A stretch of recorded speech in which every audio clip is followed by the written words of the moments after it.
Hey friends, it's KT, and I'm a little bit late on the draw this year, but I still think it's important to provide a holiday gift guide. And last year's got a little bit unwieldy, so instead of one long video, I'm going to deliver 4 short videos over the course of this week. The first 3 will focus on different age groups, and the last one will be sort of a gift buying anti-shopping list, a list of things that you should not buy under any circumstances. So as always, before we get into this, be sure to like the video and subscribe to the channel. It super helps me reach more people and grow the channel. I really appreciate it. All of these gift guides are focused on things currently available on shelves, things that you're actually likely to see in store. These videos assume that the gift buyer is not someone who is already well versed in this hobby, doesn't know the ins and outs of how all of these things work.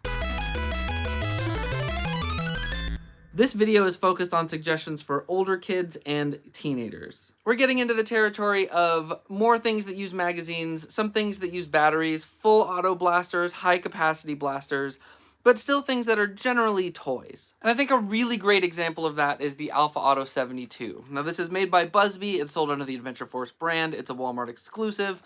It holds 72 darts in this giant drum, and it can be rear loaded, so it's very easy to just keep reloading it while you're running around playing a game, picking up darts off the ground. Once you've got it all going and you've got 6 AA batteries put in here, it's a full auto blaster that just keeps on going until it runs out of darts. I think this has a super fun layout, a super fun color scheme and style, and it's inexpensive, and it's especially great for anyone that's out playing games in the yard or in a field where they're going to want to be able to have a lot of ammo loaded and not have to constantly come back to reload. Getting slightly more tactical, I am a huge fan of the Moto Blitz. Now this is a Nerf Elite 2.0 blaster. Elite 2.0 has been kind of a touch-and-go line for a while, but they put out a few great products in that line this year, and the Moto Blitz is one of the better things they've put out in a while. It's a bullpup flywheel blaster. It takes 4 AA batteries in its stock configuration. It uses magazines. It only comes with 1, but it's compatible with pretty much every magazine I've tried to put in it, so it shouldn't be hard to find extras. And one of the coolest features is that it has this air tank shotgun on the front. Once you've got it pumped up, you just press one of these buttons on the side, and it launches all 6 darts simultaneously. This is really useful in close quarters games of any kind. It's totally safe indoors in a house, but you can also use it if you're out playing on a school campus and you want to turn a corner quietly to take someone out. Plus, the Moto Blitz has a lot of modding potential, so a kid who's interested in getting into that area can take this with them all the way through that journey. And capping off the battery-powered blasters I have to suggest for this age group is the Nerf Ultra Speed. Now, the Ultra line is also a line that's had some trials and tribulations, but the Speed offers something that no other off-the-shelf major brand product does currently, and that is speed.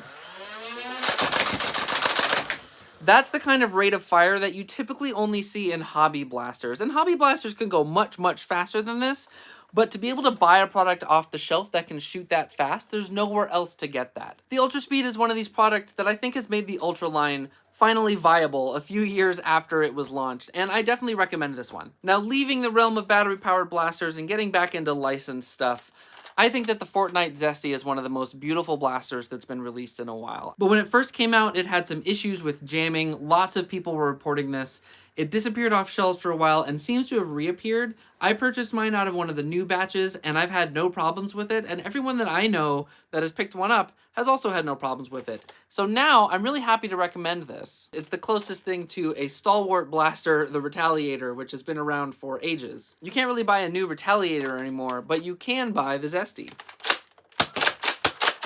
I've been seeing these on shelves mostly at Target for a while now. Definitely a good pickup. And finally, another Elite 2.0 product and something a little bit smaller, the Elite 2.0 Trailblazer. Now, if you see this on shelves, it claims that it's a wild edition.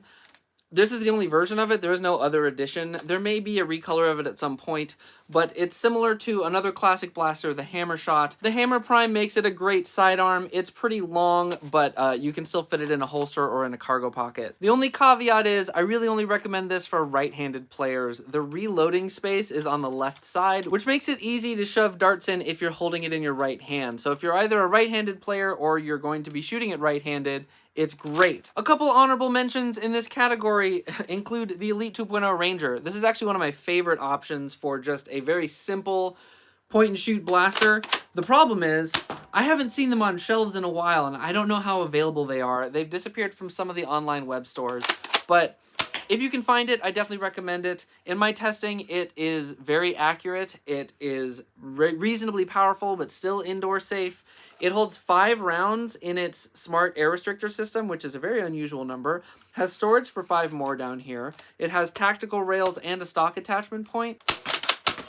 And it just feels satisfying. It's really fun to use. So that's the Elite 2.0 Ranger. And my last honorable mention for this age group is the Halo MA40. If this is a kid who's a Halo fan, this is a great blaster to pick up. And the reason this is an honorable mention partly is because it's almost as much a collector's piece as it is an actual blaster. I've seen people do some really cool mods to this. It can be a little finicky about magazines, but any kid who's a fan of Halo and of Master Chief is going to have a great time with this. The real caveat here is that it's not really available in stores, and it keeps appearing and disappearing from web stores. I've seen it popping back up for around $50 recently in the last week or two. Before that it was not available, and before that it was $80, and before that it was not available, and before that it was $40. So who knows?